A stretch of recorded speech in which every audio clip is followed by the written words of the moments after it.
Salam Bapak Ibu Saudara-saudari yang terkasih. Selamat datang di channel Pemulihan Hati. Ingat untuk like, subscribe, dan nyalakan loncengnya untuk mendapatkan notifikasi video terbaru. Mari kita mendengarkan renungan firman Tuhan dengan judul Berdamai dengan Tuhan. Banyak orang sombong, padahal ada satu titik di mana dia tidak akan sanggup menghadapi realitas tanpa Tuhan.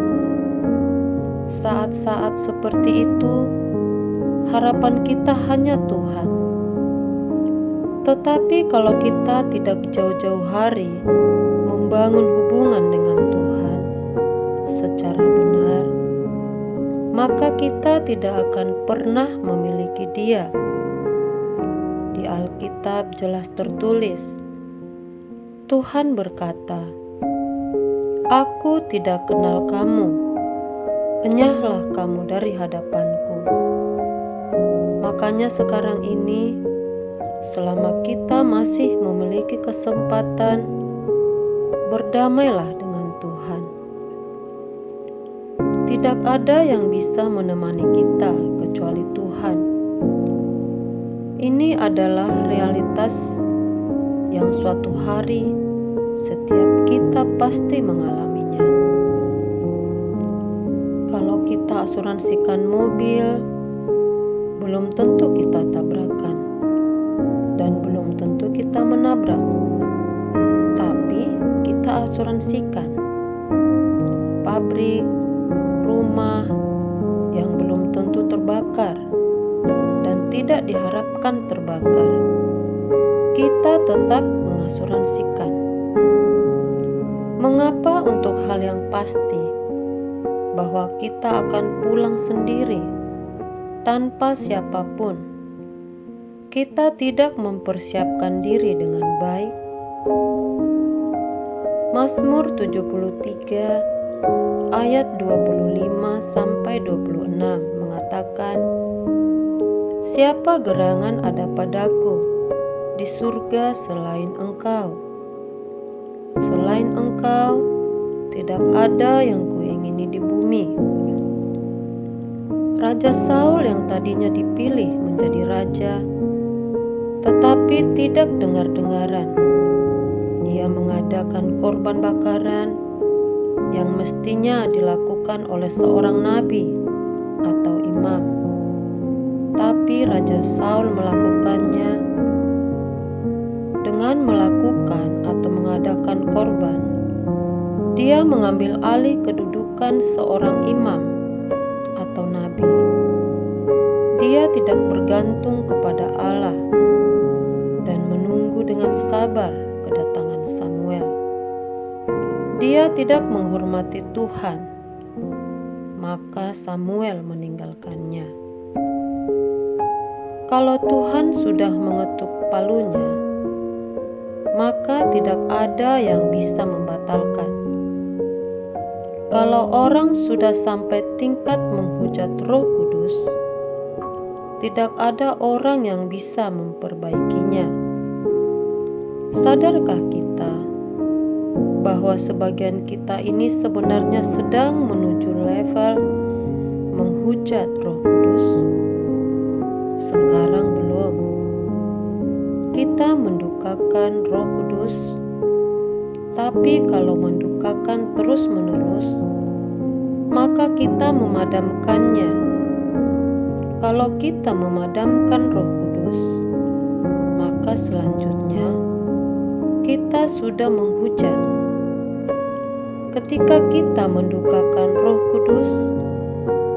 Kudus masih membimbing, karena begitu sabarnya Tuhan. Namun, kalau kita tidak berbalik, maka kita tidak akan bisa terselamatkan. Dalam Perjanjian Lama, berbalik artinya bertobat. Dalam hal ini, mereka bisa seketika berbalik. Karena berbaliknya itu hanya menyangkut hukum dan objek penyembahan, termasuk melakukan sabat dan lain-lain. Kembali menyembah Allah di bait Allah. Berbaliknya itu lebih mudah, tetapi dalam kekristenan, bertobat atau berbalik itu tidak satu kali. Karena berbalik atau bertobat di dalam kekristenan adalah metanoia, artinya pikiran yang dibaharui, perubahan pikiran yang harus berlangsung terus-menerus sampai pada titik yang Alkitab katakan memiliki hak penuh masuk kerajaan surga, atau keselamatan menjadi milik yang pasti. Jadi, ketika seseorang mendukakan roh, lalu ia berbalik, namun itu tidak bisa seketika menyenangkan roh. Tidak mudah, karena standar hidup orang Kristen itu melakukan kehendak Allah. Kalau agama pada umumnya melakukan hukum halal haram, boleh tidak boleh, yang membuktikannya mudah atau verifikasinya mudah. Tetapi dalam kekristenan, hukumnya adalah Tuhan sendiri, pikiran dan perasaan Allah. Itulah sebabnya dalam 2 Korintus 5 ayat 9-10 Paulus mengatakan, "Aku berusaha untuk hidup berkenan kepada Allah."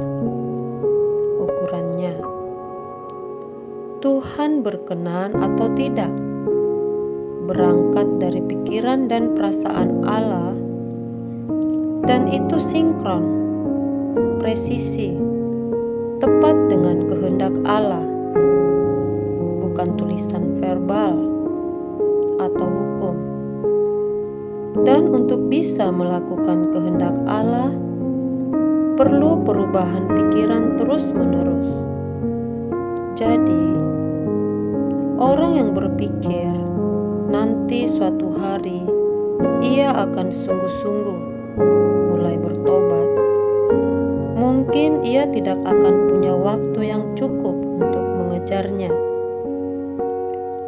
Jadi, kalau sekarang kita masih mendukakan Tuhan, kalau tidak presisi melakukan kehendak Allah, maka tidak seketika kita bisa menyenangkan Dia.